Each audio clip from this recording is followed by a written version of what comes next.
Good evening, and it's just me this evening, but I want to chat with the rest of, well, anyone who's going to tune in about what I want to do with the channel and where I see the content on the channel going. A little bit of a chat about edited videos and that sort of thing. You know, fairly relaxed, shooting things around. Feel free to throw stuff in from chat, and I will naturally try and cater to what people say.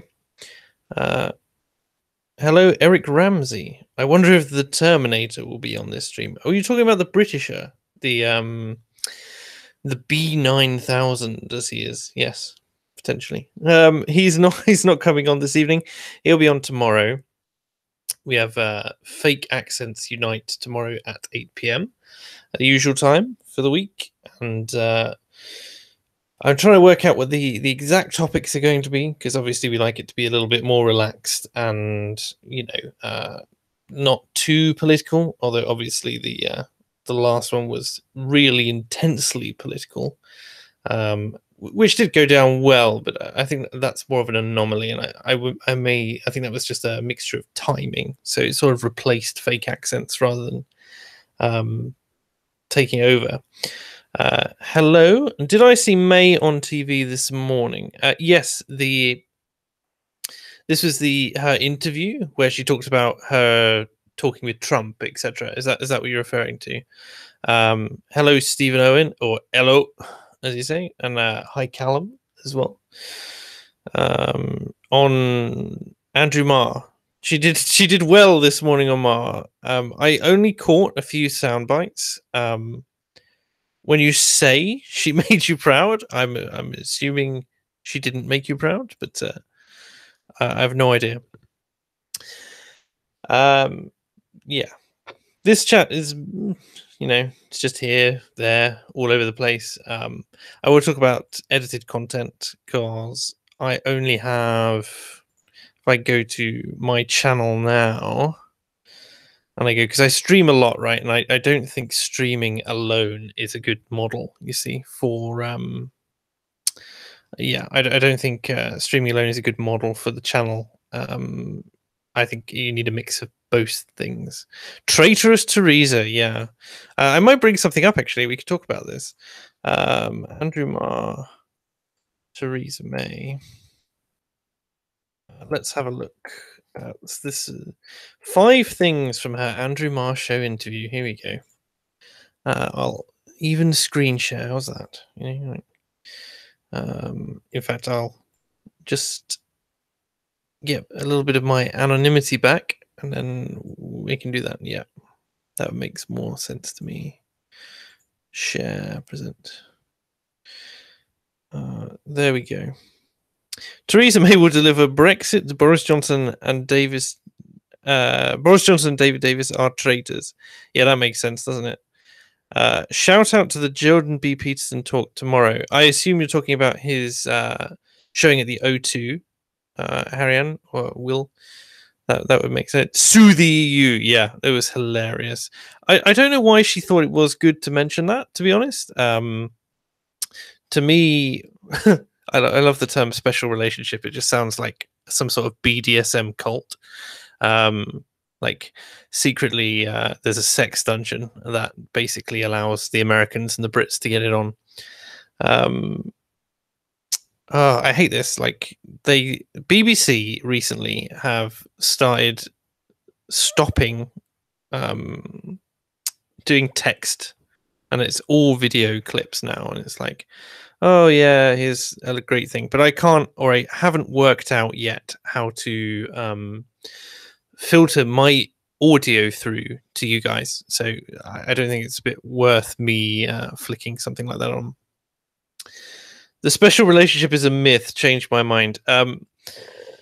Yeah, I really don't see it being particularly special. I mean, if we actually end up leaving the EU, which looks like less and less of a possibility with every passing moment, I just don't see, I think that the quote unquote special relationship will be open to pretty much any economy that wants to trade with us. And the only reason we really have a special relationship with the Americans is because we pay them so much bloody money. Trident mainly. I think it's something like 200 billion pounds over the next 15 years or something. It was pretty insane. Will I be discussing the shit show, i.e., British politics, tomorrow night? Yeah, it's likely to come up naturally. We will obviously tangent and talk about some nonsense, and I'll find some aspect of British culture to talk about as well. You know, fish and chips, or gravy and chips and stuff like that. Or, but we will discuss, I'm sure, the state of politics. We will discuss the fact that Britain has failed abysmally to get Britain through to the World Cup final. And we will also discuss why he was unable to create a week that was, and then basically call him out because he doesn't really have an injury. Being a brain in a jar means he cannot have an injury. It doesn't work. Captain Switzerland, the price of a Freddo. We could talk about the price of a Freddo.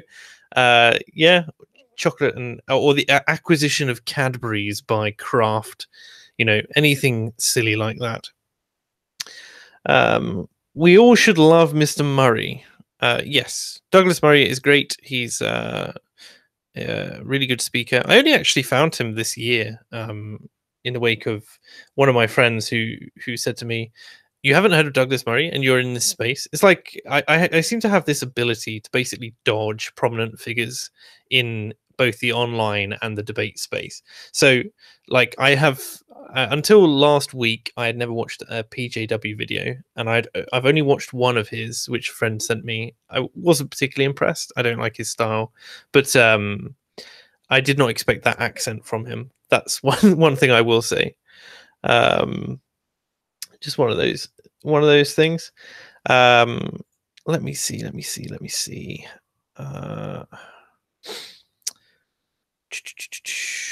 Andrew May. Yeah, Trump told me to sue the EU. The president said on Friday at a joint news conference he had given Mrs. May a suggestion, but she'd found it too brutal. I don't think it's brutal. I think it's like you might say that it's overkill for like what needs to be achieved, but at the same time, I just look and see that she's nowhere near anything approaching like utilizing a strong position. Do you know what I mean? Like, you got all your cabinet are quitting, right? And what do you do in her position? Like, you wonder what's going through Theresa May's mind, because when she talks about the fact that she's in it for the long run and so on and so forth, she must see that she's dismantling her whole party, like her own party. She laughed at the idea that Trump told her to sue the EU. I don't know if such a thing would be possible, under international law, but I think it would be, certainly the harder stance, leaning into it, the fact you've got America's backing, the fact that that you can forge like a really strong, I mean, that the EU is pissed at you for Brexit. That the Remainers, who the majority of people who voted in Remain are also people who don't tend to vote in general elections, but and you also see like the students coming out to demand a second referendum, which is just flatly stupid, because it's stupid to listen to them because the students don't vote. They just don't anywhere near the numbers that the polls would suggest. Nuna de Silva says, "Death to the UK, the United Kingdom of Cucks. Long live the United Kekistan." Well, a bit of a meme, isn't it? Only the Conservative and Unionist Party can deliver on this. I really don't know. The Conservative Party is disintegrating. Mogg has wasted his opportunity to actually push for a new leadership contest. But I saw this coming. I don't know if I mentioned it on another stream, but every single time the question of Theresa May comes up, he is unbelievably loyal to whoever is running the party at the time. And Theresa May to him is the leader, and she's the legitimate leader, and she should be maintained as the leader just because this is the way that things are done. It's very traditionalist. It's very he doesn't like the upset, and I genuinely don't think and I knew he wasn't going to really cause anything terrible.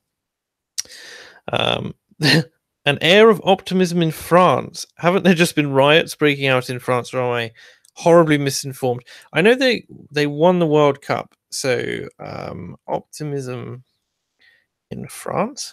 Let me see. Yeah, a wave of optimism sweeps France as the World Cup unites the nation. And if I say riots in France, 3 hours ago, no, it's all World Cup.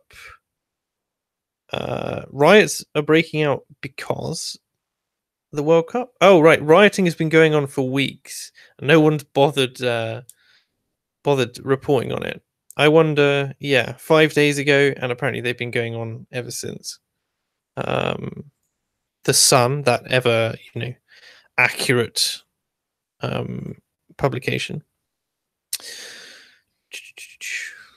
Oh, that does not look pleasant, does it? I mean, really, I haven't visited France in ages. Actually, I don't. I've transited through there, but I have no real attraction to visiting a lot of France because, much like the Mediterranean nations as well next to them, I think they're just a bit shitty. I don't see any real like they have value and they have culture and so on and so forth, but part of that culture also includes like a real disdain for tourists trying to fleece you and that sort of thing. But then I've never gone skiing either, so I could I could go to the south of France. That could be interesting.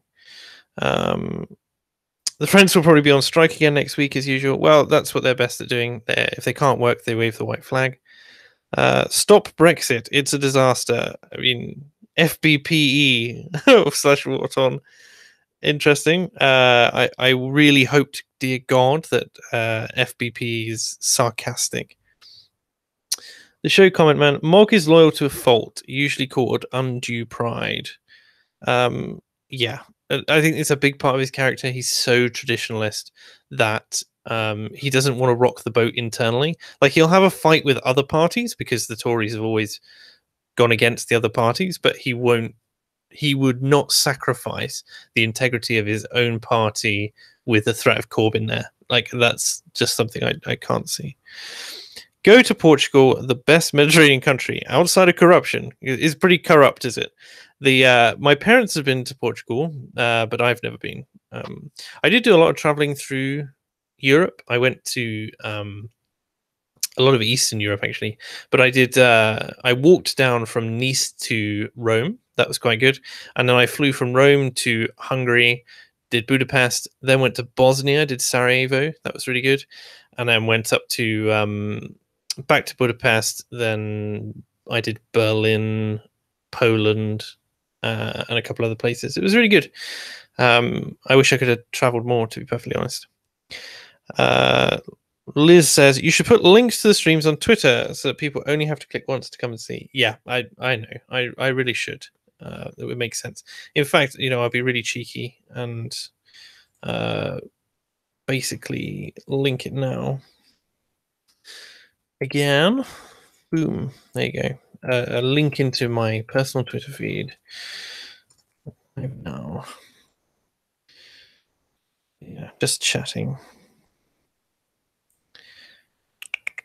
There we go. Our right is the socialists, our left the Communist Party. That does not sound so fun. I mean, it sounds pretty destructive, actually.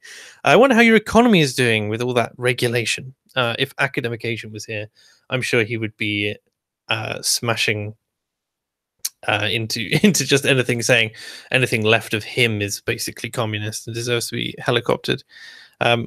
I wonder about Academic Agent, actually, because I think he's perpetuating his own echo chamber just a little bit too much, which is a shame. Take care, Captain Swiss. I know you've got to go. You're under austerity and heavy taxes. Yeah, it wouldn't be surprising. Dominic, we're not that far behind, to be honest. Yeah, I agree.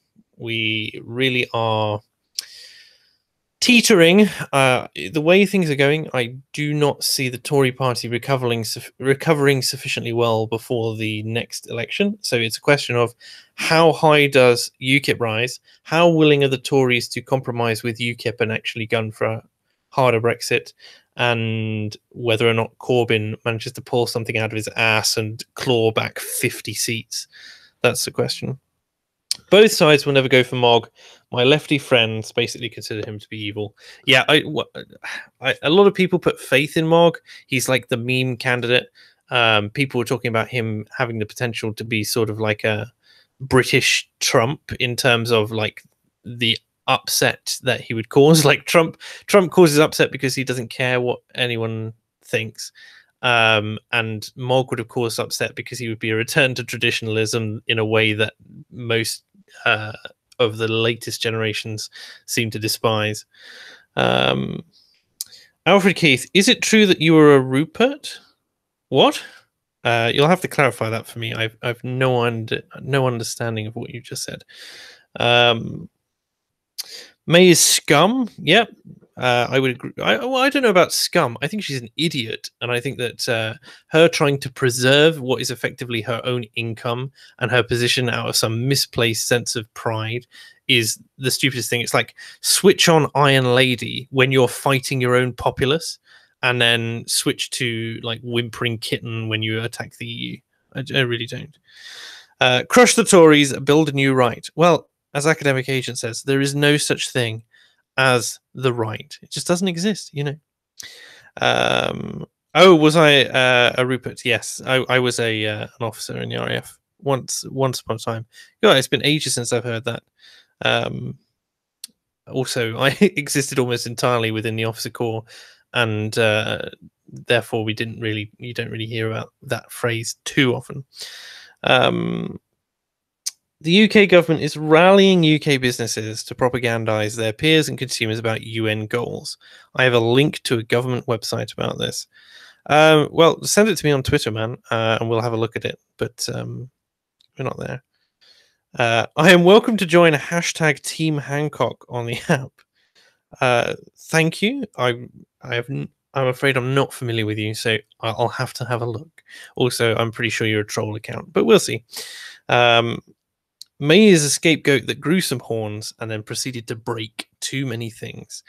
Yeah, well, what is it? She is like living up to the fact that she's modeled her entire look after a mixture between Margaret Thatcher and Emperor Palpatine, whilst maintaining her running through fields of wheat progressive approach that's the most controversial thing you could ever do. And then like maintaining her millionaire's estate and running the economy into the ground and appeasing no one. I mean, her whole thing has been, let's be the middle, and let's appease everyone. Whereas like a true liberal approach is not to appease both sides, it's to take the best of both sides and implement it without caring really what those other sides think. Like if that's a true sort of more centrist political approach, it goes, at this point in history we can afford to do this and we can afford to give this privilege, and that'll, you know, the lefties like that. When it comes to things like Brexit, you can say, yeah, the smart thing to do here is to go hard and fast and lean into the British identity and that sort of thing. I think that was good. Alfred Keith, I was a real soldier, a staff sergeant. Well, you know, good for you, man. I was only an officer for or I was only in the RAF for 2 years before my accident. So unfortunately, my military experience is somewhat lacking in that regard. Like I did what I could, but medical stuff being medical stuff, my accident being what it was, it didn't go on further than that. The best of both sides appeases no one. Look at semi-skimmed milk. It's literally useless. You've been listening to Peter Hitchens, I can tell, because his war on semi-skimmed and skimmed milk is that. Now, liberal theory, I think, works in practice with a strong backing from conservatism. I don't think it works without conservatism, because the conservatives are the people who run the society, keep the status quo. So to me, like, liberals need more of a right wing. I think that's probably why classical liberal on the political compass, although I'm not a fan of the political compass, is right of center and down. Like, it's not actually dead in the center. There you go. Let's see. Theresa May is just representative of the fundamental problem of the Tories, their inability to really be a proper cultural right. Economically, she's on the bad end as well. Well, yeah, things that I think the Tories have done really, really poorly include the fact that they've cucked completely to the left in terms of progressivism. I don't think to the point where they've made progressivism like the only option. There's no alternative to progressive. So that's a real problem because that just shifts her straight, and she's a left-wing party.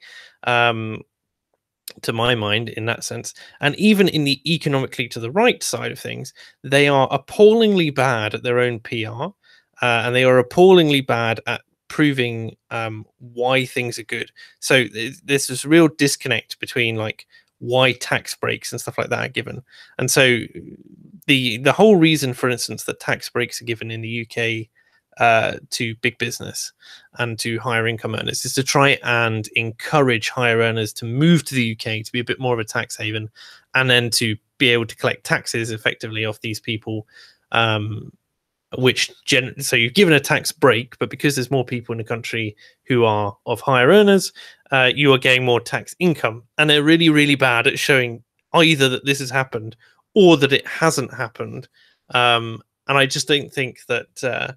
I just think they're appalling at their marketing. It's appalling. I don't think May has cucked to the left. I think she actually is a leftist. Yeah, I think May is on the left. I think that the Tory party has cucked to the left and become left. That's what I was saying. I have no Twitter, so I can't post a link here. Make me a moderator for 20 seconds and I'll post it. Sure. Yeah, why not? There we go. Hello, Cameron. Hello, James.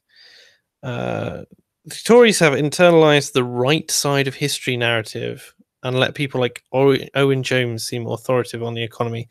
Yeah, this is this weird thing where they decide that science is a construct that they don't need to do. Like economists come on the media all the time and say these things. That I mean, in America you've got Thomas Sowell and so on and so forth, but we've got loads of institutions and economists who come in and say this is just not the way it is. You see this with the gender wage gap, not the gender page gap. Can you imagine that?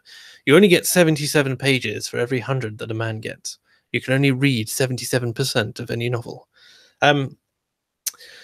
So when someone like an economist comes over and goes, gender wage gap, it's bollocks. And then you get May saying, we need to address the terrible inequity that is the gender wage gap, and you just go, you have not done any research, and God, I hate you so much. It makes me so angry at the left. It really does. There's just nothing that irritates me more than when people just poorly source things. Like, I'm perfectly willing to admit when I'm wrong. It just doesn't happen that often when it comes to issues on the left. Just really irritating. Yeah, did you see there was this thing the other day which said, I'm literally a communist? Like someone in the American, I think it was American, who was saying, yeah, I'm literally a communist. And I was like, that to me is literally the same as someone standing up and saying, I am a Nazi. I am in favor of a regime which will murder millions of people. That to me is the same. I live for the day where the word communism becomes not taboo, because I think we should be open to talk about these things. But if someone said they were a communist, they would be spat on in the street. Like, do you see what I mean? Hello, Angels. Hello, new subscriber from Captain Switzerland's channel, along with a few of these guys. Yeah, it's nice to see you. My channel has actually exploded recently. I can't believe how much support I've been getting recently. Like, I had 9 subscribers 3 months ago, and for a channel of my size to grow at this rate without, what I would call a hit video, because obviously nothing that I have here has really, I mean, this latest Fake Accents Unite, which had all the, Boris Johnson, the Brexit betrayal, I had the Britisher and Academic Agent and Callum on and all that jazz, all that coming up, just you know, it hasn't even hit 1,000 views, and yet 400 people tune in. I get, you know, these regular stuff. I really appreciate it, guys. I really do. And girls, I love it. Yeah, commies should be treated with the same disdain as Nazis. Yeah, if not worse, because obviously they have caused far more damage in pursuit of their utopia. The left commonly will throw the argument to me like that it doesn't really matter if we make mistakes along the way, as long as we're aiming for a better life. And to me, I'm like, you have to analyze the fact that you're not learning from your mistakes, are you? You're trying to instantiate socialism in exactly the same way as a buffer between capitalism and communism being evil in the nature of it. It's also never going to be achieved with socialism, just due to the nature of socialism, which has to dismantle everything from capitalism. But we could get into that another time, I'm sure. But yeah, if you're talking about the fact that the Nazis are responsible for about 15, 16 million deaths, and every communist regime from the last 100 years is responsible for over 100 million, and the upper echelons of our predictions is 200 million, and we are out by a factor of millions and tens of millions. And that shows you how bad it was that communication broke down so much, that representation broke down so much, and that the chronicling of it was suppressed so badly by the failing regimes that implemented it. Did I see the story that Labour bamboozled Jezza about advertising? Yeah, I laughed so hard at that. It was where his own party now are, and this is one of the reasons why I think he really has to pull something out of his arse in order to get elected, because his own party is actively promoting different advertising to him and his shadow cabinet than the rest of the party and the rest of the population is getting. Is horrendous. Yeah. What do you say? You came to Swiss from here. Yeah, Captain Switzerland was put in contact with me from a mutual viewer of both our channels, a chap called Phil Mason. You can subscribe to him on Twitter.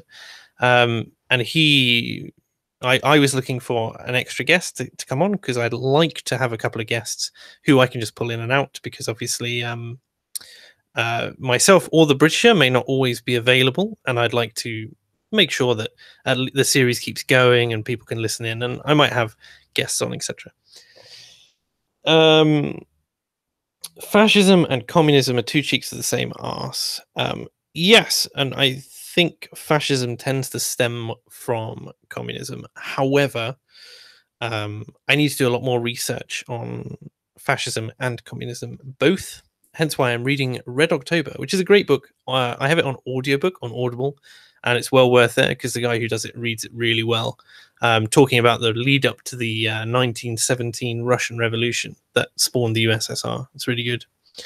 So what says, the Britisher is sick. Unfortunately, he's overdone himself. So I pressured him to start this cyber quiz live stream. And so he's been doing that, and he's been guesting on my streams and my channel, and he's been guesting on Academic Agent's channel, and he was producing 2 videos a week. And bless him, he's I'm not going to give away his real age. You know, it's somewhere in the region between 3,000 and 5,000. I'll say that. But in his old age, he's a little bit fragile, and unfortunately, it's just it's messed him up this week. I'm hoping that he'll be back tomorrow for Fake Accents, because it's a bit more of a chilled stream, you know, a bit more chilled. Tom Watson also recently said we should get behind Theresa May, which was hilarious. Yeah, should we get behind her to push her either down the stairs, off a cliff, or down the plank? I think making her walk the plank, you know, on something like the HMS Victory or something would be something to behold. I think that would be very traditional. I think we could get the masses behind that. Yeah. The Britisher has spun the wheel of excuses again. Bless him. Yeah, well, I suppose he might need to recharge his batteries. There you go. The cabinet is working hard to prevent a Marxist Corbyn-led government. They are certainly trying to prevent that at the expense of everything that they are working for. There you go. Sounds fun, to be honest. I think, frankly, just 2 pushes, 1 into the helicopter, 1 off the helicopter will do it. Yeah, everyone wants to talk about helicopters. I wonder whether or not you could achieve the similar effect with submarines. You could torpedo people, and I just think that's more fun than helicopter. I mean, where do you dump the bodies with the helicopter? I mean, you're going to create a huge mess. Whereas just torpedo them into the Mariana Trench, and you can watch them on camera. It's quite funny. Christine Greening has come out against Checkers. Oh, interesting. I'm really looking forward to the next week in terms of Checkers. To what the EU say, because the EU seem to be completely opposed to just the fact that she's produced a deal at all. Although I think once they realise what they've got their hands on, they may well capitulate and go, "Oh, we must." Oh, but you'll also have to pay the divorce bill, whilst remaining beholden to us and paying us all that that filthy little import tax money. Oh, right. Oh, Justine Greening. Okay, yeah. Who would I rather have as PM if I had to choose one from Diane Abbott, Corbyn, or Sadiq Khan? Oh my god. I think Corbyn is a useful idiot, so he would be replaced very quickly by someone far worse once he'd implemented his hardcore policies. I think Sadiq Khan would drive crime through the roof and would be a very poor choice. I think in that case, I would have to go with Diane Abbott, because I think she's just so incompetent that she wouldn't even like. Corbyn is principled and relatively competent at what he's doing, even though what he's doing is, very damaging. And similarly, I could say the same of Sadiq Khan. However, I just think nothing would be done under Diane Abbott. And I think that her party wouldn't brook it either, and she'd expose herself as a massive racist and just get thrown out. Sorry, a glass of water there, but yes. But I want to talk tonight as well, aside from the political stuff, about the next stage for my channel. I'm debating a couple of series that I want to produce in edited content, because at the moment I'm only producing like 1 edited video a month. I want to up that. I'm also heading off. I'm going back into education. That should be fun, in London in September. So I don't know how much free time I'm going to have, but I want to really keep up the podcast series. I really want to keep up producing, a bit of edited content relatively consistently. So the primary series that I want to do at the moment, if I bring up, I'm going to just find my document right now, which talks about, yeah, here we go. Screen share. There we go. Islamic assertions. That's the main crux of it. Because I'm sick to death of people on the left making assertions about Islam. I am sick to death of people on the right making assertions about Islam, and not really being sure myself of the validity of any particular claim. So I want to know whether or not I want to get away from the purity spiral of the left. I want to get away from the, shall we say, like the fear mongering of the right, and work out how much fear is justified, how much is there. If you haven't watched it already, I've done a video called "We Live in Dangerous Times," basically assessing that statement. And this is sort of a continuation of that idea, that because I think the problems with Islam are so microcosmic in the areas they're limited to, namely London and a few boroughs, I think the majority of people in a nation really have no idea. I know certainly I haven't. So I really want to assess these claims. So I have a number of claims, and I'm curious what you think about if you have any extra ones that you think could be worked in. So the claims include, like, the majority of Muslims are radical. So that will involve an assessment of the word radical, and then how many Muslims there are and how many of them believe X, Y, and Z. I know Ben Shapiro has done a global video on that, but I want to know specific to the UK. This whole thing is specific to the UK. Islam is incompatible with British values. I think that's fairly self-explanatory. talk about the no-go zones, talk about Sharia courts, talk about Sharia law specifically, talk about the Muhammad was a pedophile thing, because I found the Muslim or Islamic debate forum, and they've got like pages and pages of like trying to prove that he was or wasn't a pedophile, and it's quite interesting. Talk about the prison influence for Islamic extremism, grooming gang scandals, and the two-tier policing system, which I talked about in my liberal response to Islam and Tommy Robinson. Talking about, you know, the white replacement theory of the Islamic majority coming into effect. Talk about the segregated communities a bit more, talking about teaching Arabic, etc. FGM, child brides, blah, blah, blah. And then I want to assess the pro-Islam stuff, saying, you know, to what extent is terrorism responsible? Is Islam responsible for terrorism? I think I'm fairly sure where that one's going to come out, but I just want there to be a hard reflection of that, that people can also pull on, etc., etc., etc. So I think that's that's a series I want to do. It's probably going to be a number of parts, but that's the next. So let me know if you'd be interested in doing that. I am curious. It's the conservative Muslims that are the radicals, those from Pakistan. Yeah, I want to assess all this stuff. Like, I know that the grooming gang thing like was 90-something% Pakistani Muslims. So I want to assess whether or not there's an issue with like Pakistani culture, or whether or not it's like that it's stemming from the Islam, etc. What do I think about Tony Benn? I was quite interested. Like, I've seen a few of Tony Benn's speeches. I know he's quite charismatic. He speaks well, but I can't think off the top of my head right now of any specific speech he said recently. That's there. Are you in Captain Swiss's group chat? Oh, are people talking about me behind my back in like some secret chat now as well? What do we say? 100% of the political stuff I watch is in live streams. I know studying takes up a lot of time, and I think your best strength is your conversations with people. Yeah, so I want to really keep things on a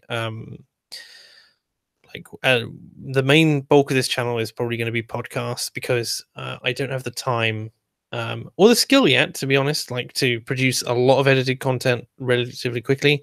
I also don't like that edited content can be really like so scripted that you miss things and then you can get eviscerated for that. Whereas live streams, it becomes much more apparent what you don't know very quickly. The conversations you can have with people are usually more fulfilling. There's the interactions with chat. I really love the interactions with chat as well. And I just think it's a really good format.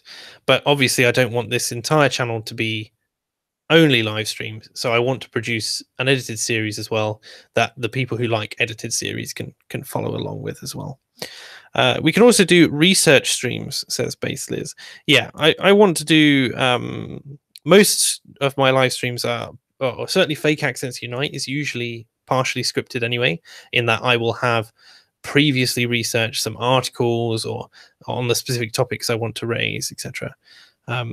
So in that sense, yeah, it's slightly scripted, but there are more talking points that you can bridge off from. And research streams could be fun, but not sure how much chat would be interested in, I don't know, helping find information for us. So we can talk about that sort of thing. If you have any guests that you think you would like to see on my channel, I obviously have lots of guests I can pull from, lots of friends that I have, you know, in the YouTube space. However, if you do have someone who's outside of my little circle who you think I should be in contact with, do message me on Twitter or something. That would be good. Ah, dear. But yeah, that's where I see my channel going, basically, for the near future. In good old Portugal, we are very Islamophobic since we crusaded against them. Yeah, the Crusades are a funny thing as well, because I don't think anyone really realizes that the Crusades were a retaliatory measure because the Ottoman Empire had got out of hand and the Islamic scourge was moving across the nation. That's literally Teal Deer's entire setup. The research screams. I don't watch too much of Teal Deer stuff. I've watched a couple of his more scripted, edited videos where he talks about stuff, but I haven't followed him with a great deal of interest. Bring on a far lefty or a far righty for a debate. I would like to do that. I just need to find someone who's quite left wing. I need to find my Ray, but then a little bit further to the right than Ray is, because obviously Ray is impossible to talk to. Callum says, are we doing the politiscale soon? We should get a wide range of views. Yes, I would love to. The politiscales test, for those of you who don't know, is a comprehensive political leanings test that examines a number of metrics. And Callum, being a student of politics, wants to run through it. I don't know how many questions there are in that, but we want to do it. The Ottoman Empire did not exist when the Crusades started. Sorry, the Second Crusade. I've messed that up then in my own head. I apologize deeply. There you go. I'm not all-knowing, just so you know. I'm not the Britisher. If AA sees you talking to a lefty, he will be fuming. Well, AA already considers me to be a lefty because I am either in the center of the political compass or slightly to the right. So in his mind, I'm either building helicopters or I deserve to be thrown out of them and I should be boarding the helicopter I've just built. There you go. Ray is an enigma. She isn't really remotely your typical leftist. No. It's partially why she was an utter giggle. She was funny. She was very abrasive in terms of so I was never rude to Ray. I tried to avoid it, to which she called me a number of horrendous insults off stream, and basically said that because I'd been medically discharged from the military, I should have died and that sort of thing. It was not very pleasant. Wasn't pleasant. AA probably thinks you're a secret communist, or Trojan horse communist, as he calls it. The Britisher has great anecdotes. Yeah, he loves. He has everything, which is why, again, as I say, my theory that he is a time traveler who has just gone through history and taken notes the whole time is to my mind accurate. It was largely the Seljuk Empire and the Sultanate of Rum. I will have to take your word for it. I would need to do much more research then on the Crusades, because apparently I've been told a whole bunch of lies, although I am aware that they were retaliatory against the Muslim, a Muslim invasion, as far as I am aware, but we shall see. Ray is a strong authoritarian. Yeah, she's the woman who said that we should maintain the facade of an accurate British media in the BBC so that we can influence and propagandize the third world and keep them down. That's incredible. The Britisher is Doctor Who. Yeah, he was definitely Doctor Whom. Yeah. What was I going to say? I was going to talk about. Has anyone seen the John Cleese interview from today where he talks about why he is leaving the UK? That was I've seen Mr. Britisher on Roman mosaics. Yes, all over the world. In fact, there's tribal art of him in cave paintings. You can tell by the fact that he's represented by a bear wearing a pith helmet. But yes, John Cleese leaving. Although, so a couple of things that I found funny. John Cleese was saying that there was a heavy right-wing media bias in the UK, which I just find laughable. I'm like, you're a little bit out of touch, man. But when he brought out the little chart saying that the British media in the UK is the least trusted in all of Europe, and then the presenter tried to say that, yeah, but it's because we are unafraid to tell, we're unafraid to tell the bare truth, and people don't like it, so they don't trust us. So it's like, people think we're entirely inaccurate because we're so accurate. It was so funny. I mean, so funny. And Cleese, quite rightly, just did that great big like Monty Python laugh that he does, and just laughed straight in her face. It's so funny. And he's moving to the tropics or something like that. So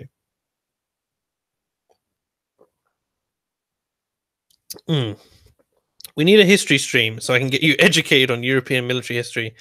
Yeah, like I think I could definitely do that. I'll get some more historically minded YouTubers on, and they can teach me a thing or two.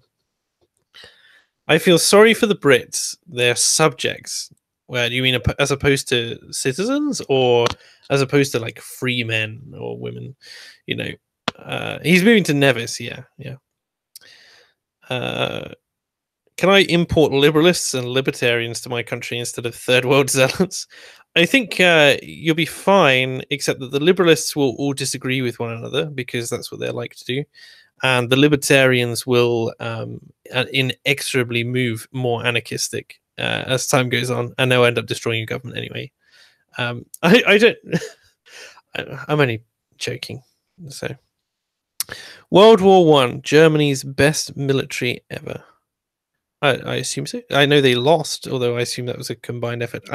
This is a thing which I get really pissed off about with the British educational system, particularly on history. We don't learn any of it. We learn that World War II is bad, and Hitler was a bad man, and these are the death counts, and these are the places where those deaths happened. We don't learn about World War One to any great degree. We don't learn about what caused the Second World War, apart from the fact that Germany was sad after losing World War One. Just Sargon and the Britisher we could bring on. Yeah, I mean, I could try and get Sargon. He's so busy at the moment, particularly with all this stuff. He's in London at the moment. But I'll try and get him on at some point. The Britisher obviously will be game at some point. No man is more enslaved than him who falsely believes that he is free. Well, it depends what you're enslaved to, because everyone is a slave to himself. World War II is basically the fault of the French. Again, you just don't get taught about the motivations behind the world wars or any wars like that. I mean, it was interesting when I joined the military, you start doing things like a little bit of military history. Did a little bit on Napoleon, did a little bit, mainly because one of my classmates was obsessed with Napoleon. I mean, to the point where he knew everything about the man and emulated him. It was really funny. But also about things like the fact that when we went to Kandahar, and Helmand province, actually, that's the one I'm thinking of. We the people there were very unreceptive to the British military moving in, and like they would spit on them in the streets and stuff like that. And everywhere else in the country, they were like welcoming the Americans and stuff like that, with saying, you know, you can liberate us. But Helmand hated the British, and they were trying to work out why. And it's because in like the early 1900s or the 19th century, I forget which is which. I think it's probably the 1900s. We were there on a campaign, and we were basically massacring them, and we had to pull out due to all the shenanigans before World War One, something to do with the French. And they basically thought we were there to finish the job. We had come back to finish the job, and we were going to kill all their men. So, you know, but most to them it was a massive historical event, and to us we don't even mention it as a footnote in our history books. So I think it's a shame we don't learn even about the last century in detail. To any great degree, we don't even learn that much about like what caused the troubles in Ireland, whereas the Irish all know about it, but we don't really. It's not taught about. We don't learn too much about the war with the Argies. We don't learn about the Falklands War too much, apart from the fact that a ship was sunk, but most people don't even know the name of the ship. So difficult. We learned a few things about the Nazi education system in GCSE history and how the Nazis came to power, but very little about the motivations behind like what started the war, like the annexation of Austria. Like you learn a little bit about like, you know, it was to protect native Germans, but you don't learn about like the motivations of the UN and the the nations surrounding it that were basically capitulating and saying, you've taken a little piece. Well, don't take any more. And then he took another bit, and like, well, you've seen you've taken that bit, but don't take any more. And then you just have to stand it. It's that. We also learn basically nothing about communism, which I think is a travesty. We learn all about all the stuff on the right we should hate and abhor, and nothing about the left, which we should hate and abhor, to the point where, like, most teenagers I know lean heavily towards the left. I mean, they'll like to do so anyway, but if they had an education on why the left has a breaking point that is horrendously bad, you don't do it. You don't learn about the death counts, you don't learn about the gulags, you don't learn about the USSR, and you don't learn about Maoist China. You'd be hard pressed to find many teenagers who even know who Chairman Mao is today. So there you go. Mike Chauncey says Balfour Declaration, hint. Yeah, potentially. How often do people learn about the history of Ethiopia and a glorious revolution? Yeah, people don't. I was taught that laissez-faire was bad. Yeah. I think just a lack of objective, like, I don't even care if like I don't care if there's no sort of negativity attached to either side, like this is bad and this is good.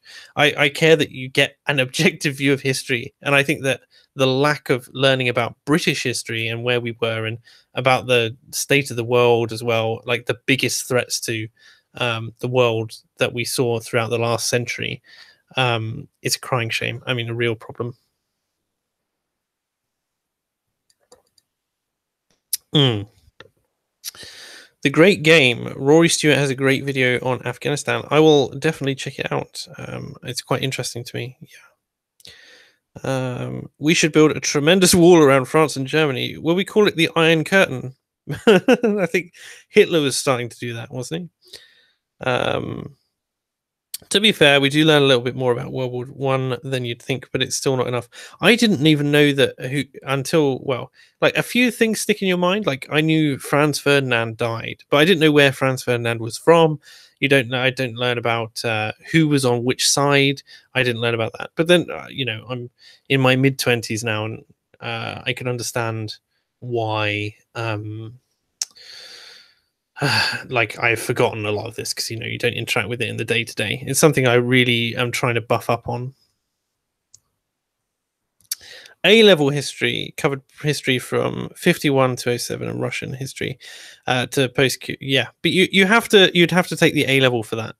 My point is, I'm talking about what a basic level of history should be for every student, and I think to that end I would link in the worst right-wing regime, the worst left-wing regime, and why, the two greatest conflicts, and then a bit of British history as well. Like, you've got all the stuff with Victorians and Edwardians and so on, and the Jacobeans, and the abolition of slavery comes in. But I don't think that we present that very well. Usually we just present it, we do the Black Death and so on, and we just present it as, what was life like to be a peasant at this time? Or, what was life like to be, an aristocrat at this time? And I just go, well, you're like, I don't find I don't think it's particularly relevant necessarily. It's so alien it may as well be another country, and it's important to know that, but it's also important to learn about the important things that happened through history. We spend too much time on child labor. Yeah, I think maybe because you're teaching it to kids, and you want the kids to relate to the history you're teaching them, and so you say, oh look, when kids your age used to work in factories, and they died in the machines because they were left on whilst they were cleaning them, and kids go, oh, that's interesting, and play games around it, and they don't really care. So I think it's just one of those things. Clement Dale says happy Sunday indeed. Yes. Yeah. People talking about language. What are your thoughts on Hawking, Bezos, and Musk agreeing that man has less than 600 years until extinction? Well, I think it's potentially possible, but you have to remember that what is it? Written history is only something like I'm trying to think how many thousand years we have of written history. It's only a few thousand, right? It's like 3 to 5,000. Yeah, like 5,000 years of written history, and I just don't know whether I like 600 years doesn't seem like that much long of a time, but in terms of the way technology is going, I think Musk is definitely a bit more of a pessimist. Um, I just think that it's you know, in the same way that pollsters can't predict what's going to happen by the next election, I don't think Musk and company can really predict with any real degree of accuracy exactly how long it is until the end of human civilization. I just don't see it. I mean, I could see a regression, particularly if we keep circling around like the ideas of utopian society like we are now, and if we fail as humanity to get a grip on what our values should be that we have, because obviously previously we got them from religion, Nietzsche and the death of God, etc., was like talking about how we need to find our own values or we'll destroy each other, and the 20th century proved that to a great deal. They said the same shit when tractor was invented. Who is the judge? Yeah, there's a lot of stuff, I think. So if you're talking about things like, I think the only real thing that will significantly change in the next couple hundred years is the automation. I think automation is going to change the way certainly the Western world works unbelievably. But yeah. But I don't see any problems with like overpopulation and stuff like that, because I think the world, because of the way that society works, where if your population is exploding due to decreased mortality rates, your society will gradually move towards less kids. And I think there's something like the stable world population is supposed to be something like 11.5 billion. So there you go. Machine rights are the next step. I doubt it. Although if Solo, a Star Wars story, is to be believed, you know, all robots are victims of oppression. We'll be freeing toasters left and right across the nation. Vindicate the microwaves, for they are forced to cook things which they shouldn't. You know. Automation has been changing for decades and decades. That's why you're making YouTube videos. Yeah. So when I say automation will change things, I mean, as you can see, that the UK has become a service industry where agriculture doesn't really happen. I mean, we do have some agriculture, but not really. In the same way, you can see the industries move to tech. You can see everything be happening in the digital space. So when I say that landscape is changing, I mean new jobs are going to come up in a space which we can't even really conceive of yet. So that's what it is. Will man exist forever, or is his existence finite? I mean, that's a very deep question. Maybe talking philosophically, or what, you know, like at which point do we evolve beyond the current definition of man? To what extent can we master the art of spreading across the universe? You know, to what extent can we deal with the resources we have now? You know, at what point do we annihilate ourselves? You know, who knows? I think that's a very, difficult question to answer. As of a decade ago, the entire population of the world could fit into Texas at the density of Amsterdam. Yeah, I'm not worried about overpopulation at all. The Space Force. Yeah, I love Trump's announcement on that. I love all the memes that came out of it as well. That was great. Like, I saw a Star Fox meme on it. That was quite funny. In fact, I think quite embarrassingly, it was on like a PewDiePie meme review video that somehow stumbled into my recommended. And I watched it because I haven't watched PewDiePie ever. And I was like, what is the most successful YouTuber on YouTube doing nowadays? I watched this meme review and I was like, yeah, well, I can see why I'm not really watching it, but I can see also why his audience quite likes it. Yeah, it was just a Star Fox meme with the little chatbot saying Trump's speech. It was hilarious. Cheer up. I'm very happy, you know. I'm quite happy. Is there consciousness after death? Does the soul have a brain? Does the soul even exist? I mean, the existential question, you know. It's like, what has meaning? Does nothing have meaning? Nothing has meaning, and therefore everything has meaning. Because it is entirely subjective. There you go. We have plenty of space for the population to grow, but we don't have the infrastructure. Very true. I visited the third world as well, where supposedly these populations are growing massively faster, or, or at least the birth rate is so much higher, and the mortality rate is absolutely horrendous as well. Particularly for the men, like there are always huge communities of widows, and the men are always dead, basically, because they work all the dangerous jobs.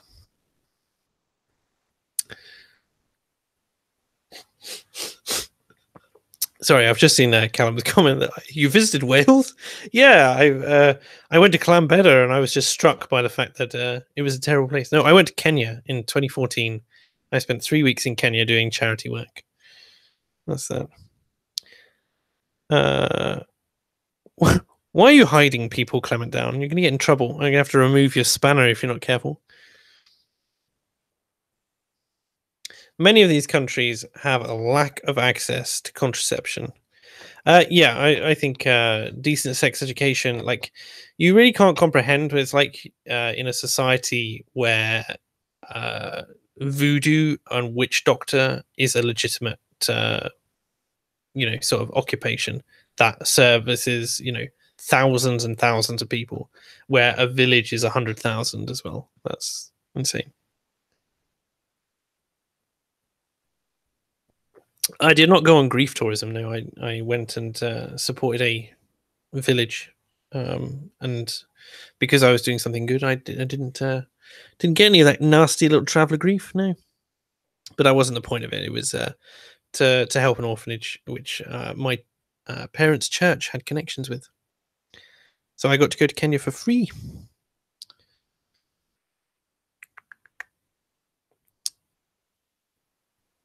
There we go.